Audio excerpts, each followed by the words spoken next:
Nationalised bank నుండి home loan తీసుకోవాలనుకుంటున్నారా? Registered మోదీటీ విషయంలో తప్పకుండా జాగ్రత్త వహించాలి. ఇది కేవలం ఒక ఫార్మాలిటీ కాదు. మీ ఆస్తిని భవిష్యత్తులో అమ్మాలనుకున్నప్పుడు ఇది పెద్ద అడ్డంకిగా మారచ్చు.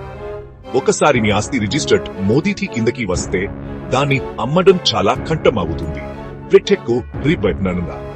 ఆస్తిని అమ్మేటప్పుడు లోన్ను బదిలీ చేయాలనుకుంటున్నారా లేదా మరో బ్యాంక్ ద్వారా క్లోజ్ చేయాలనుకుంటున్నారా? ఇది అంత తేలిక కాదు. ఇతర బ్యాంకులు మీ లోన్ను నేరుగా క్లియర్ చేయలేవు. అదే బ్యాంక్ ద్వారా మాత్రమే చేయాలి. కొనుగోలుదారుకు అదే బ్యాంకులో లోన్ అందుబాటులో లేకపోతే అమ్మకం పూర్తిగా నిలిచిపోతుంది. అంతేకాదు, మీరు లోన్ మొత్తంలో 2% మోదీ ఛార్జీలు చెల్లించాలి. అలాగే విడుదల ప్రక్రియను సబ్ రిజిస్ట్రార్ కార్యాలయంలో పూర్తి చేయాలి.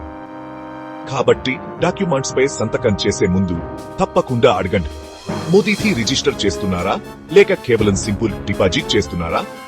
తిరిగి అమ్మేటప్పుడు అనవసరమైన ఒత్తిడిని నివారించుకోండి. ఈ సమాచారాన్ని షేర్ చేయండి. చాలా మంది కొనుగోలుదారులకు ఇది తెలియదు.